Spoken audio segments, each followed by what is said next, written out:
What's going on YouTube? It's your boy Charcelay here, and today I'm going to be really breaking down how exactly or what exactly Bitcoin is doing in our today's current path and time. I'm going to be giving you guys my predictions, and I really want to take you guys to the next level and give you something at the end that will really take you to not knowing something about Bitcoin and then absolutely knowing something about Bitcoin. So let's go ahead and get right into it. All right, so I'm at Bitcoin right now, and currently I'm on a monthly time frame, and currently we are literally sitting at the peak of the highest point. It didn't break it, it's wicking it right now, so we might see some form of rejection coming down here. I'm not going to be surprised if we get maybe a candlestick just like this one here, right? We get a candlestick just like this up here, and then we'll shoot up, right? That'll most likely be exactly what we're doing. Now we could get a nice pullback, a nice retracement here, maybe down to this engulfing level here. Very likely that this could happen, and then we push up, which is something that, you know, could happen on the higher time frame. The lower time frame doesn't specifically have to be this engulfing candlestick, but I do see some form of a pullback here. Going on the weekly time frame, there's definitely a lot of momentum to the upside, and yes, we do have some wicks here on the weekly, but this is starting to wick a little bit more than just these two.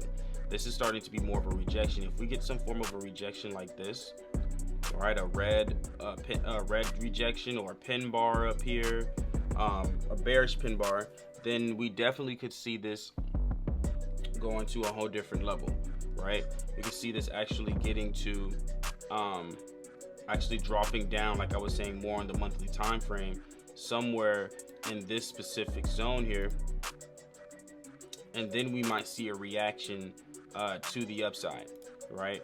Because this is something that we want to pay attention to, because this is what is going to take you from a totally different way of viewing the market. Because if we get a pull retracement, a lot of people are going to think it's going to crash again, and this is where you should be buying.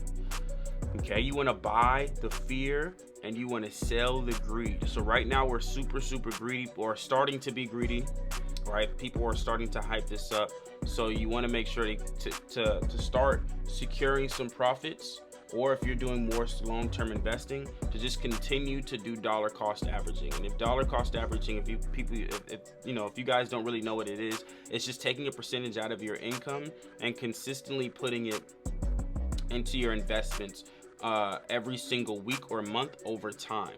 Okay, and what that does is it gives you the average instead of trying to pick the pullbacks and when I should get in, when should I not get in. No, just get in now and then just consistently drop. And consistently drip a whole lot of capital. It doesn't have to be a lot of capital. It could be $10, $5, $200, $300. Just consistently put money into the account, right? So let's say if we drop down to the daily time frame, right? We can start to see that these candlesticks are not as impulsive as these are, right? Impulsive, but what I'm actually identifying here is some form of ascending formation.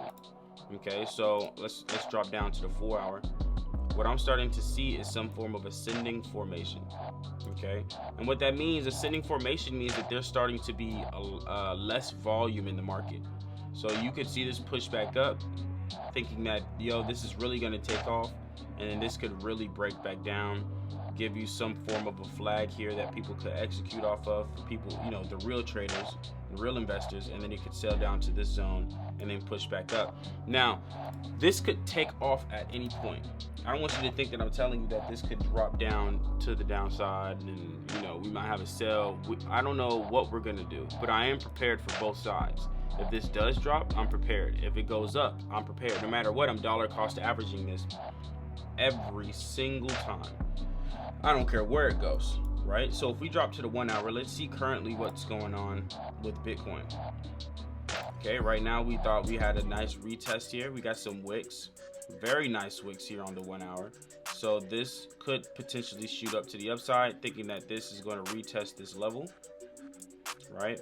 Retesting that blue level there, and then we could see a major move to the upside, right? This could just be a bullish flag here, wicking you all over the place to push up even more, right? So this is looking very nice, right? If we look on the time frame, let's go on the weekly or the monthly, right? So I'll let you guys know my trajectory. Actually, let me put this over here. I want to make sure I can see everything. I'm gonna let you guys see the trajectory of what I'm expecting off of Bitcoin. Okay, so this is what I'm looking for off of Bitcoin. I'm looking for Bitcoin to reach all of 100,000 and shoot up all the way to 200 or 300,000 and then retest 100,000 again. Why do I say this? If we drop some fibs on here, right? Drop some fibs all the way up here to, oh, there's my image. Yep, all the way to 200,000, because that's what I'm expecting is 200,000.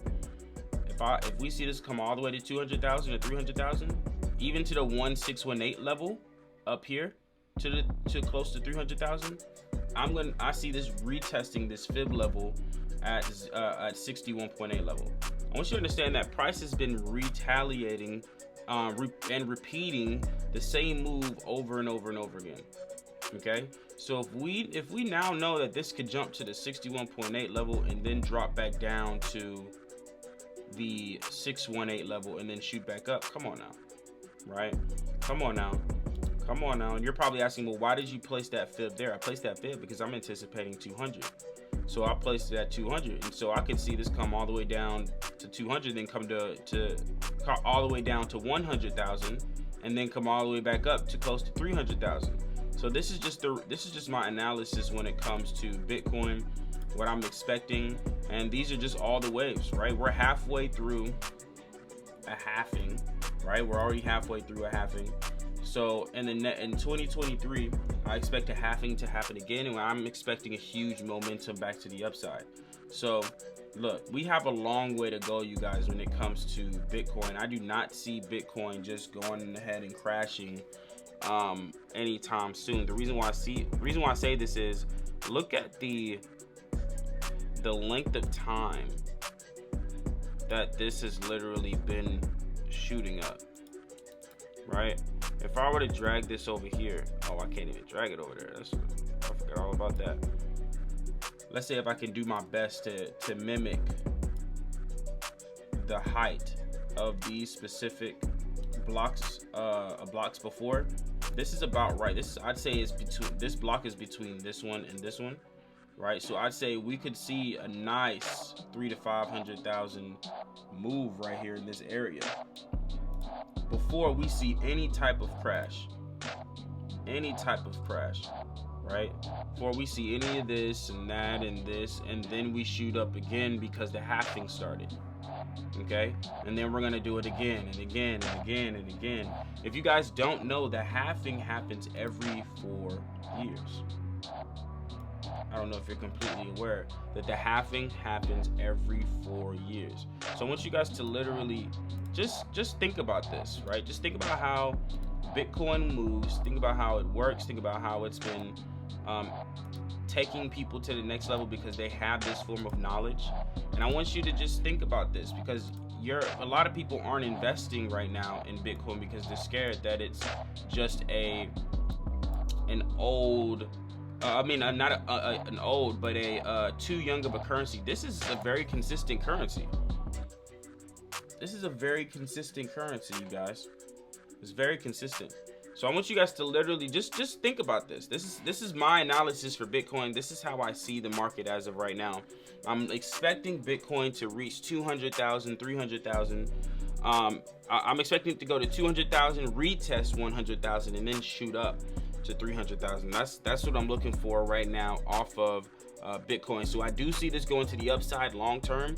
Right now, right on the weekly, we are seeing some form of rejection at the all-time high. So it's just a matter of just being patient, dollar cost averaging your way all the way to success, you guys. Being consistent every single day, making sure that you take your emotions out of it when you have these forms of crashes, and then just be smart, right? Just be smart. All right, so let me tell you guys what you should do if a crash happens. You guys have literally wanted, some information on, hey, he said he was going to drop us some nuggets at the end. Yeah, I'm going to tell you exactly how to deal with a crash. So if you guys aren't aware, there's different types of coins, right? You have the major coin, which is Bitcoin. You have the altcoins, which is Ripple, Ethereum, all those other coins. You have stable coins, right? Which are your DAIs, your USDCs, your tethers, right? So let's say, let's use the stable coin for a moment. Let's say Bitcoin reaches 300,000 and you're thinking, man, this is about to crash. What do you do with your income, right? What do you do with that investment that you have? What you do is you transfer it into a stable coin, right? What a stable coin does, a stable coin stays around like 99 cents, $1.02, whatever the case may be. So it's literally based off the dollar. It does not move outside of that. So what we do is we move our investment into a stable coin so we can actually, so even if the market drops or crashes, this is not gonna move, right? And so because it always stays at $1, we'll never have to worry about, even if it crashes, if this is going to drop as well. It's always, that's the point of it being stable. It's stable because it stays stable. The numbers don't change, right? So what we do is we just adjust we move our investment to a stable coin, and then we wait for the dip, the major dip that we see, and then we just move that stable coin back into our investment, and then we run that play again. So I want you guys to really understand that it's very, very simple to really take advantage of crypto. You just have to be knowledgeable. So I just gave y'all $1 million play right there. All you do when you think the market is crashing is just move your crypto to a stable coin. Wait for a great opportunity to happen for you to be able to invest, and then move it back. That's it. So hopefully you guys got some value off this. I really want to take you guys to the next level, and I know that you guys have just been going crazy with Bitcoin. Hopefully you guys are in this investment. If you guys want to know my investment portfolio, let me know in the comments. My crypto portfolio is something that I really don't tell people a lot of. So let me know if you actually want some knowledge more about crypto. If you want me to actually do more analysis, show you guys some profits that I'm making, you guys definitely hit me up. Let me know in the comment section. And family, I will see you guys in the next video. Peace out.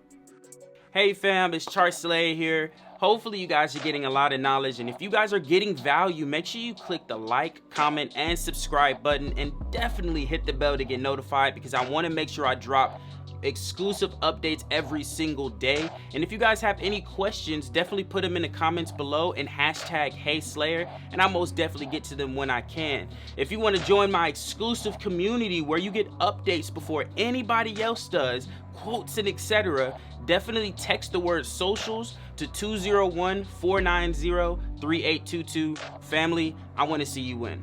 Peace out.